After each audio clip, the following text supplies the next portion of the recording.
Yo, what's up, y'all? It's your boy Hero Bishop back at it again. Doing the review of X-Men Fatal Attractions Omnibus. So stay tuned. Nerdcore, the sickest channel around. Subscribe, bruh. Alright, so check it out, y'all. I'm not gonna do the whole like flip through all the pages, show you the inside while I'm reviewing this, because I already did that in the overview. And that's where I like joke around and say a bunch of dumb shit. And I'll link the overview video at the end of this, like where the shit pops up at the end of the thing, if you want to look at that kind of stuff. But I'm just going to talk about it, the story, what I liked, etc. All right, man. So this was a dope book. I liked it a lot. Like I said before, big nostalgia factor with this because like I grew up when I was young in the 90s. I saw some of the hologram covers and I was like, oh, this shit's crazy. And I remember that Wolverine cover like really struck me with the adamantium getting ripped out of him and shit. So I was like, damn, man, I really want to catch up with that and read that whole thing. I love the art, the 90s art in it. Of course, that's one of the best things about it to me. But there was a lot of points to the story that I thought were dope.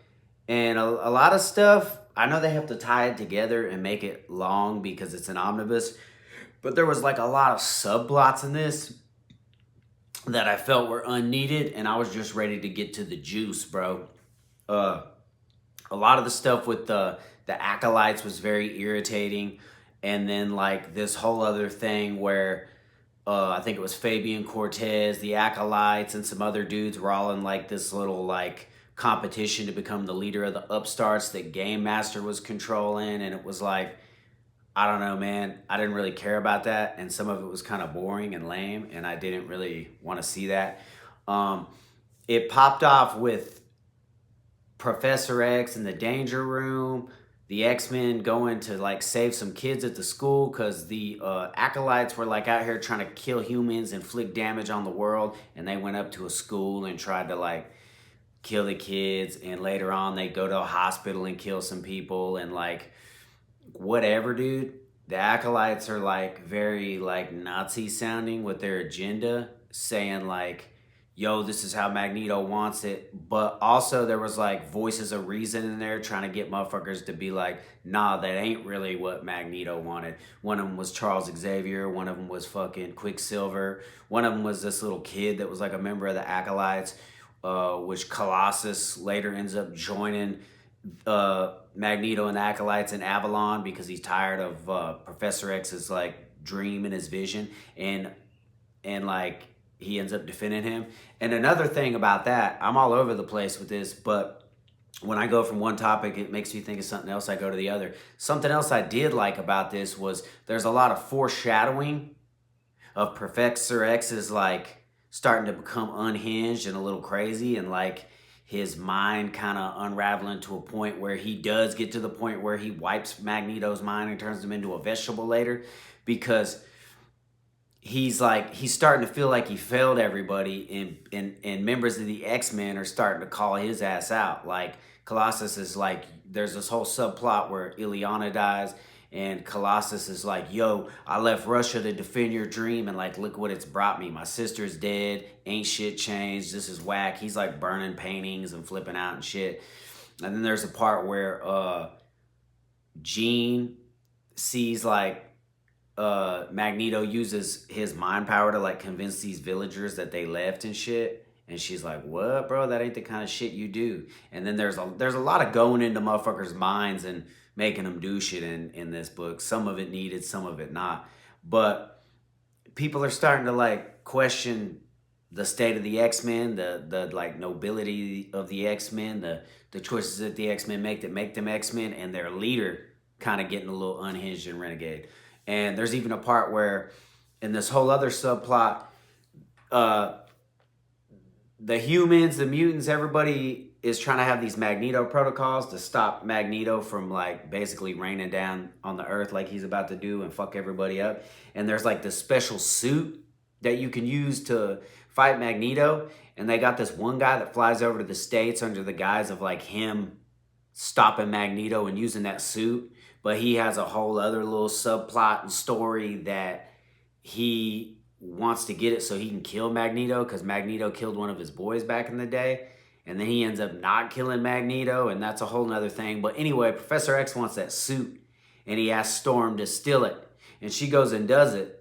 But she's like, yo, we're X-Men, dog. Don't ever ask me to do this again. I left my country for your dream, etc., etc. And look at us now, bro. Like, what are we turning into? So there's a lot of moral crisis in this with Professor X, the X-Men, everybody. And there was a lot of heavy shit, man, where you got to know the characters personally. There was even this X-Force issue that I really liked, where they had just got, since X-Force are like government ops now or some shit, they came back from this mission and they all had to do this like psychological shit with a psychiatrist to make sure they were cool. But every member of the team that went in there learned some shit about themselves and became vulnerable, and you got to like learn like how they were, why they were, how they were. And like one of the ones that hit me the most was Strong Guy, because like when he was a kid, he was fucking like really a nerd and shit, and he liked this girl, and everybody made fun of him and clowned him. And he said this one thing like, you can't show motherfuckers your weakness, because they'll just tear you up and they'll use you and beat you down and abuse you. And like, I don't know, man, it was, for some reason the shit hit me. I was like, all right. This book added a lot of dimension to a lot of the characters that made you relate with them more. And some of the stuff, I felt like there was a lot of meaningless dialogue with like some of the upstarts and acolytes and the whole game master shit. I didn't think that needed to be in here, and that was kind of whack. But it took a long time to get to the story. But like I said, maybe they just need to fill the omnibus up. And then there was this like whole plot where like, I guess Storm and Forge got into some beef, so he's like off doing his own thing, but he's still helping the X-Men sometimes. And then like, I think there's like foreshadowing of the legacy virus popping up in here too, but they don't call it that. And there's a whole nother story about that. I'm not going to go into that. And then there was like a whole little subplot where Quicksilver's trying to like patch it up with his wife, make shit good with her. So there's a lot of drama in here.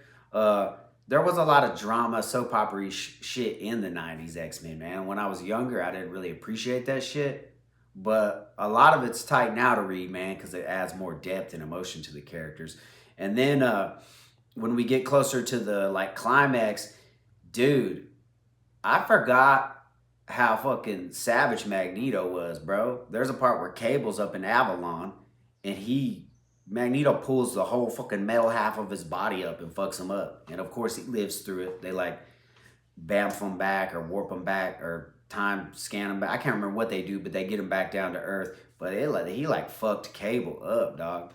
And then they're having Illyana's funeral, and this is when when Colossus gets all pissed off and decides to join Magneto in Avalon. But Magneto pops up in the middle of the damn funeral, bro. This man is trying to destroy everybody who ain't in Avalon, but he ain't even got enough respect for them to have a damn funeral in peace. My boy Mags popped up in the funeral talking shit. And then that's when the whole battle pops off, bro. And they kind of fight him down on Earth for a minute. He goes back to Avalon. The humans are trying to put up like this magnetic force field shit or some kind of stuff around the Earth just to like keep Magneto out. But he takes that as like they're trying to check him or challenge him. So he fucks that up. Electromagnetic pulses the whole world. Bam, you know a bunch of motherfuckers are dying. When Magneto sends the electromagnetic pulse and shuts down the world, these kids ain't playing Minecraft, Fortnite, none of that shit. Fork and knife. Cold, man. Magneto's motherfuckers can't get on Instagram because of Magneto. But they didn't have Instagram in the 90s, so that's irrelevant. Anyway, just playing. But after that, Professor X is like, man, fuck this shit. I'm gearing up in a damn suit that fucking can make me walk. We're going up. We're going to whoop this motherfucker's ass. And you know they don't really end up whooping his ass. Wolverine, trying to act hard, slashes him up. He fucking removes all Wolverine's adamantium. Wolverine's ass is about to die. So, like, Professor X and Jean Grey are trying to use their mental powers to keep his shit held together, keep him cool. As we know, Professor X, we had foreshadowing through the whole omnibus that Professor X was starting to get unhinged, and he finally goes unhinged, fucking wipes Magneto's mind. Magneto's a vegetable. They're trying to make it back to Earth. The Blackbird's falling apart. It's about to fucking blow up. They're trying to keep Wolverine's mind in reality, keep him in check so his ass don't die. And man, it's crazy. But they make it back to Earth. It kind of ends with Colossus is still up there at Avalon, but he's having a crisis up there, and he don't know if he's gonna stay. He don't know if he's gonna come back. He's real fucked up in the head. Wolverine tries to go in the danger room and show people he's still got it, but he's like getting fucked up by these danger room sequences. Pops out his bone claws, realizes he has them, feels like a scrub, decides he's gonna fucking leave the X-Men, and you know, there's a little bit of other stuff that happens to wrap up the book, but there was a lot of heavy shit that happened in it, man. And I enjoyed it. Like I said, there was a little bit of shit that was kind of boring to get through. But, I mean, that's with every omnibus, dude. You know? Really. I mean, nah, not every omnibus. But, let's be real, dude. I love the 90s X-Men. It's my favorite shit. But a lot of it, there was just too much shit going on and endless dialogue.